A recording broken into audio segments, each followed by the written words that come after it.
mga babayos for today's ganap is labad akong ulo. Ay, niya kagakang aman taway sudan o luto. Tada. Kinisang kangkong na may chorizo. Abay, sarap nito, te. Bahala ka tayo. Di ka mo kabasa ka ako. Kaya gutom ang kumukaon ko pagpuyo di ha. Base ka na karon. Siyempre, ang inuna ko muna is maghaling dito. Oy, dapito. Ay, kay paraon niya. Inigtakan ako sa klaha. Okay na ang tanan. Pa dapat unahin, di ba? So, siyempre, nakaprepare na ako ng mga ingredients pitikos dyan na isasagal ko mamaya. At ito na nga, tinilagay ko na ang kalaha ko at hinintay ko lang na mainit-init no. Kaya para ilagay natin mamaya dyan ang mga lamas, bombay, chikurechos dyan. Tapos hindi pa man mainit. Sasayaw man ako dito, te. Kasi mahina man ang kalayo ko. Kasi hintayin ko muna na baka uminit itong kalaha ko. Ay, kasi pag binulyuman ko ng kalayo, abay, mapagod itong kaha ko. Ay, sobrang kang ako. Inilunan ko na ang lahat. Bombay, ahos, loy, at itong chorizo. At tugmuk-tugmukin ko lang ito para ito ay lasado. Na mamaya, eksperimento lang ito din. No? Kasi wala na talaga kung maluto dito. Ay, actually, last year pa ito na video. Ay, ngayon ko lang na-post kasi wala na talaga akong ma-post. Ay, kasi hindi na ako makapabidyo day, no? Kaya nga naman, day.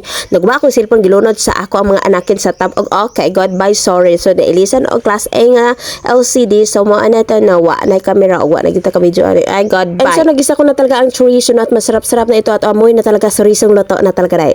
Tapos, kung gisahin ito, no, at ilunod ko na itong paklay ng kalbos ng tangkong. Kaya sabi ko, ay, pwede ba na isagol ito? Ay, kaya ito na lang sinagol ko. No, masarap siya, te. Basta malami ka magtimpla ng masarap talaga ang kain mo. At nilagyan ko na ito ng bitsin, asin, lamas, and so forth. At ukay-ukayan lang ito no, para musop, iyahang kahumot o kalami og okay na ang tanan ni kumanon niya. Unsa naman ni nagbisaya naman kadzay mo na naman ka og tala. Okay, charot lang. Yun na nga at nahihalo ko na ng mabuti na at hintayin na lang natin na kumulo ito at lumambot itong paklay at boss ng tangkong. Yes, maghihintay lang tinutakpan natin ito at kumulo yan, maya luluto na talaga yan at ito na habhabanay na ako sa ating dabdaban ni Kalayo. Kaya saan na lang pagkabukal dayo, di ni mo dabdaban. Yes, day, luto na yan, day, no, at napasobraan natin talaga ng gamay na to, you know, so lalagyan natin ng kalamay. Kaya sabi ni nanay, ito daw ang mixture at sekreto para hindi talaga umasgad yung adobo mo. At napatunayan ko talaga na totoo pala, in fairness, lami siya, day. At pakuluan lang natin ng konti, no, para ito na, ready na na, ito nga yung anak ko, ay gising natin, anong ginawa?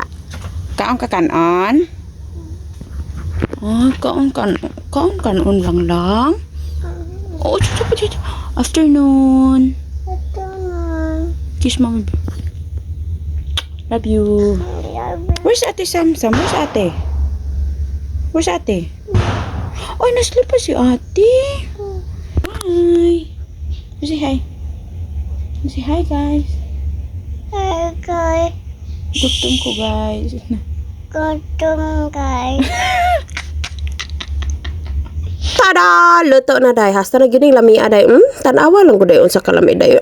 Pagkayami, day. Yami pa sa akong now. Siyempre, no. Tapos na. Happy na ang bebe namin. At dahil tapos nang kumain yung anak ko, day. Ako na naman, day. Ay, kasi gutom na rin ako dito, day. Kasi nga ako pag kumain, ulahin ko talaga yung mga anakins ko. No, sa day, kamar ko, tala, umagudo na kagkaon niya yung mga anak. Gigutom na. No, sa kagakang, okay, good. Bye, mga beloved.